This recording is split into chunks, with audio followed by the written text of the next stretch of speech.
YouTube, what is going on? It is that NBA guy Josh. Today's May 10th, 2015, and the topic of today is the Kia 2014-2015 NBA MVP award that went to Mr. Stephen Curry. Congratulations on that. Now, what we're going to be going over is Steph Curry deserving of the award? Who should have won it if it wasn't for him? And just, stuff regarding the MVP award. Now, if I had to make my pick, personally, I would have gone with LeBron. Because at the end of the day, the MVP award stands for most valuable player. And not most valuable to any team, right? It's most valuable to that team. So you have Steph Curry, phenomenal talent. I'll never take anything away from him. I think he's deserving of the award. The problem is I don't think he's most deserving of the award. I think that he was number 3 behind James Harden and LeBron. I think it could have been either way, LeBron or James Harden. But the thing is, of course, the voters are going to give the MVP award to who they think is the absolute best player. Is he the best player in the NBA? No, come on. LeBron is the best player in the NBA. You can make an argument all day. All you have to do is look at the stats. Okay? Now, again, I'm a Knicks fan.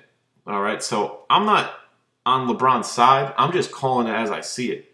I'm trying to be as unbiased as possible. If Steph Curry played for the Knicks, I'm still going to make that argument there.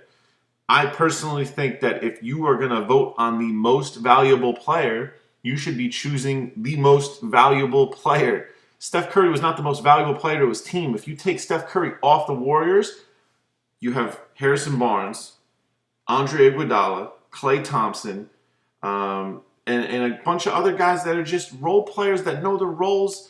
They put the work in. Steve Kerr's a great coach. I mean, obviously, anyone that was on any of those title runs with Michael Jordan is going to be a decent basketball mind, or else Michael Jordan wouldn't have had you on the team, right? So Stephen Curry is a great player. But if you take him off the team, the Golden State is still a great squad, right? Am I wrong or am I right? They're still a great team. They're going to make the playoffs. Klay Thompson just signed a max contract. Guys that aren't good don't get max contracts.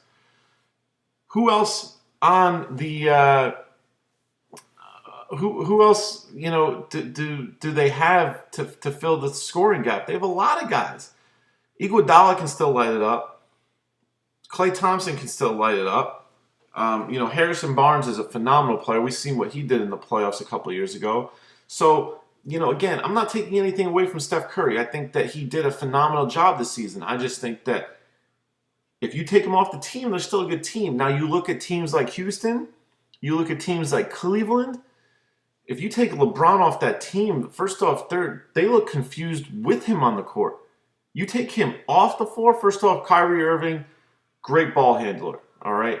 But he cannot run an NBA franchise by himself. He can't. LeBron can't run an NBA franchise. But Jordan couldn't run an NBA. No one can run it by themselves. Okay? Would they have made the NBA playoffs in the East? Yeah, maybe a 7 or 8 seed. But the thing is, if you take LeBron off the team, Kevin Love doesn't come. Right? So you have to also think, if LeBron doesn't come, there's a lot of pieces that aren't there. Right? James Jones, not there. Mike Miller, see ya. Sean Marion, no way. Kevin Love, no way. Yes, they'd have Andrew Wiggins. Andrew Wiggins is a rookie, right? He made a nice impact in Minnesota. Minnesota doesn't have anybody. He had to make an impact. He's getting the ball a lot. He's getting so many more touches in Minnesota than he would have in Cleveland, even if LeBron never showed up and it was just him and Kyrie. Kyrie's taking up a bunch of those shots. Plus, you got to also factor in Dion Waiters never would have been traded if LeBron never came. So, will they be a playoff team without him? Yeah, maybe. But will they be the number 2 seed in the East? No. Not a chance. Not a chance. And if you think they would, you are crazy. Now, would Golden State be the number 1 seed without Stephen Curry? No, of course not. But they're also going to make the playoffs in the Western Conference is a lot harder than the East. You have teams in the East, the bottom 3 teams in the East didn't even have winning records. Okay? We had like the 2 or 3 teams in the West that had winning records that were not even in the playoffs. So you can't really compare the two. It's almost like the American and National League. It's like they're not even playing the same sport in baseball. We're comparing it to baseball. You also have James Harden in Houston. If you take James Harden off the team, where does their scoring come from? Where? Where are they going to get scoring from? Dwight Howard was injured all season. Houston still made a splash, and right now it's the second round of the playoffs. They're still in it, right? They're playing the Clippers as we speak right now, and they're probably going to get defeated by the Clippers. But the Clippers are a good team. They're actually the favorite right now to win the NBA title. So if I had to make my pick, I would have gone with LeBron personally, but this year it was super close. Like probably one of the closest voting.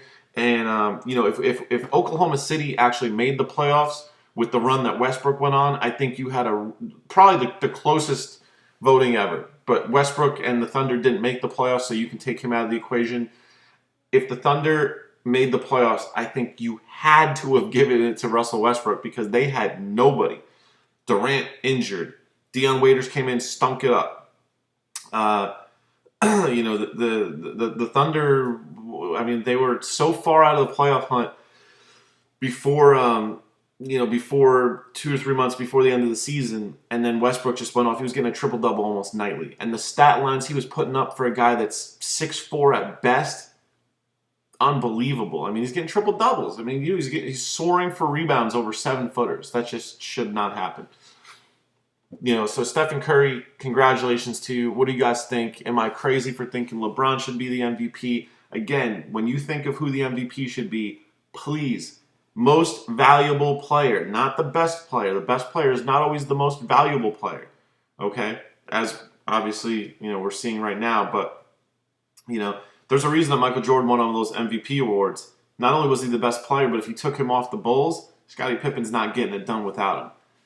Granted, the Warriors are also not getting it done without him, without Stephen Curry, but they're going to be a good team still. Cleveland is not a good team without LeBron. They didn't even make the playoffs. Kyrie Irving, this is his first year in the playoffs. Why? You can thank LeBron James for that. This has been that NBA guy, Josh. I appreciate you guys watching. Make sure to like this video. Definitely don't forget to subscribe to this video, and we'll talk to you guys soon. All right? Peace.